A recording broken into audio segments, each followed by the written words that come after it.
మనకి tourism develop అవుద్ది. ఇంతమంది యువతకి ఉపాధి అవకాశాలు ఎక్కడి నుంచి కల్పిస్తాం? డబ్బులు ఇచ్చుకుంటే వెళ్ళిపోతే సరిపోదు, డబ్బులు ఇచ్చుకుంటే వెళ్తే సరిపోదు.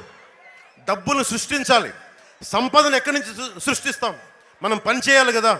ఈరోజు నేను ఇన్ని వేల మందికి కౌలు రైతులకి డబ్బులు ఇవ్వగలిగాను, ఒక్కొక్కరికి ₹1,00,000 చొప్పునంటే నాకు నటన అనే ఒక సమర్థత, ఒక ప్రతిభ ఉంది. చిరంజీవి గారు పెట్టిన భిక్ష అది అనేది చేయడం వల్ల రాజకీయాలకు చేశాను, రాజకీయాలకు వచ్చా. కానీ నిజంగా ఒక సమర్థత, ఒక ప్రతిభ ఉంటే అది ఒక భీమ్లా నాయక్ సినిమా అయింది, ఒక వకీల్ సాబ్ సినిమా అయింది. సినిమాలు చేస్తే డబ్బు అంటే పని చేస్తేనే డబ్బు వస్తుంది. ఆ డబ్బుకి నేనేం చేశాను? రైతాంగానికి హెల్ప్ చేయగలిగాను. అదే ప్రభుత్వం కూడా సంపద సృష్టించాలి, ఉద్యోగాలు ఇవ్వాలి, ఉపాధి అవకాశాలు కల్పించాలి. రైతాంగానికి సరైన కాలువలు పూడికి తీసి డ్రైనేజీల వ్యవస్థను బాగు చేసి నిజంగా పంట పండే పరిస్థితులు పెట్టాలి, సంపద సృష్టించాలి. అప్పుడు ఎవరికైనా సరే దారిద్ర్య రేఖ దిగువనున్నా కానీ, ఎస్సీ సామాజిక వర్గానికి కానీ, బీసీలకు కానీ ఎవరికైనా సరే మన డబ్బు ఇవ్వాలంటే సంపద సృష్టించందే ఎంత డబ్బుని అప్పులు తెచ్చి పెడతాం మనం? మీరు చెప్పండి. నేను సంపదను సృష్టించాను కాబట్టే కౌలు రైతాంగానికి ఇచ్చాను. జగన్ చెప్తా ఉన్నాడు, కూటమి ప్రభుత్వం వస్తే మన సంక్షేమ కార్యక్రమాలు ఆపేస్తామని చెప్పాం. సంక్షేమ కార్యక్రమాలు జగన్ చేయట్లా. జగన్ తాత ముల్లే ఇవ్వట్లేదు. ఇది మన డబ్బు. మనం తినే ప్రతి గింజ మీద, తాగే ప్రతి బొట్టు మీద, మనం ఏమి చేసినా పన్నుల మీద పెట్టే ట్యాక్స్ ప్రభుత్వానికి కడుతున్నాం. బ్యాంకులో డబ్బులు ఉంటాయి. బ్యాంకులో డబ్బులు ఏం చేస్తాం? మనకి డిపాజిట్ చేస్తే ఆ మేనేజర్లు వాళ్ళ సొంతది కాదు ఆ డబ్బు. అలాగే ప్రభుత్వం మీద పెట్టిన డబ్బు జగన్ సొంతం కాదు, అది మనందరి డబ్బు. నాయకత్వం ఎలా ఉండాలి అంటే ఏ సమస్యకి ఎక్కువ డబ్బు ఇవ్వాలి, రైతాంగానికి ప్రాధాన్యత ఇవ్వాలా, మహిళలకు ప్రాధాన్యత ఇవ్వాలా, ఏ సమయంలో ఎవరికి ప్రాధాన్యత ఇవ్వాలనేదే నాయకత్వం తాలూకు లక్షణం.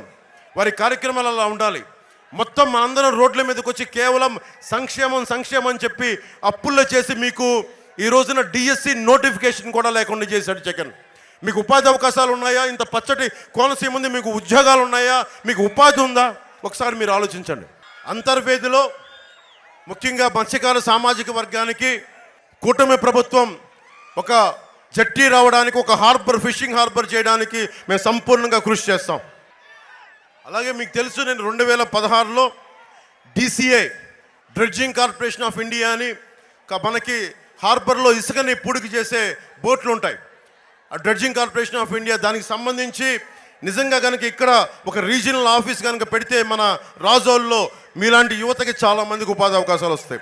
ఇది నేను ప్రధానమంత్రి గారితో, కేంద్ర నాయకత్వంతో మాట్లాడి ఇక్కడ ఒక స్థానికంగా ఉండే ఒక కార్పొరేషన్ రీజనల్ ఆఫీస్ని, DCI రీజనల్ ఆఫీస్ని ఇక్కడ డెవలప్ చేసే పరిస్థితిని హరీష్ గారు, మనకి వరప్రసాద్ గారు, మేము బాధ్యత తీసుకుంటాం. ముఖ్యంగా గోదావరి జిల్లాకి ఆధ్యాత్మిక క్షేత్రాలు ఇక్కడ చాలా ఉన్నాయి. ఈ ఆధ్యాత్మిక క్షేత్రాలకు సంబంధించి ప్రతి ఒక్కరికి ఇక్కడ టూరిజం డెవలప్ చేస్తాం. పర్యాటకానికి సంబంధించి ప్రత్యేకమైన దృష్టి పెడతాం. గోదావరి ఒడ్డున బలంగా దిండి రిసార్ట్స్ ఉన్నాయి. దిండి రిసార్ట్స్ ఎంత అద్భుతంగా ఉంటాయో మీకు తెలుసు. అలాంటిది ఈ తీర ప్రాంతం అంతా రిసార్ట్స్ కనుక కేరళ తరహాలో మనం డెవలప్ చేసుకోగలిగితే, కేరళ తరహాలో టూరిజం డెవలప్ చేసుకోగలిగితే బోల్డ్ అంతా ఉపాధి అవకాశాలు లభిస్తాయి. అంతేగాని వచ్చిన ప్రతిదీ కూడా నాకేంటి అని అనకుండా, మనకి లాభాలు లేకుండా, లంచాలు లేకుండా నిజంగా మీకోసం పనిచేసే ప్రభుత్వాన్ని మేము తీసుకొస్తాం. ముఖ్యంగా రాజోల్లో గల్ఫ్ దేశాలకి వెళ్ళే వాళ్ళు ఎక్కువ. ఇక్కడ ఏజెంట్ల మధ్యలో నష్టపోతూ ఉన్నారు. పాస్పోర్ట్ల కోసం, అలాగే పాస్పోర్ట్ దశ నుంచి వర్క్ పర్మిట్ దాకా, వీసా దాకా అవగాహన లేక ఏజెంట్లు వలలో పడి మోసపోతూ ఉన్నారు. దీనికి సంబంధించిన మోసాలు జరుగుతూ ఉన్నాయి అనిపించింది. మేము వరప్రసాద్ గారు ఇక్కడ ఎన్నికలో గెలవగానే గల్ఫ్ దేశాలకు వెళ్ళే వారి కోసం ఒక సహాయక కేంద్రం ఏర్పాటు చేస్తాం. గల్ఫ్ దేశాలకు వెళ్ళే వారి కోసం ఆర్థికపరమైన అవగాహన కూడా ఉండదు. దీనికోసం కనీసమైన అవగాహన కల్పించే ఈ సహాయక కేంద్రాన్ని ముందుకు తీసుకొస్తాం. అలాగే గల్ఫ్ దేశాలకు వెళ్ళే వాళ్ళకి ఎలాంటి స్కిల్స్ నేర్చుకుంటే మీకు మంచి ఉద్యోగాలు వస్తాయి, ఉపాధి అవకాశాలు వస్తాయని చెప్పి కూడా ఆ స్కిల్స్ని గుర్తించి ఇక్కడ ట్రైనింగ్ ఇచ్చి మిమ్మల్ని గల్ఫ్ దేశాలకు పంపిస్తాం. అలాగే రాజోలు ప్రాంతంలో మనకి గోదావరి సంగమం, వశిష్ట, మనకి గోదావరి సంగమం చాలా గొప్పది. ఇది అన్నా చెల్లెళ్ళు గట్టు అంటాం మనం దీన్ని.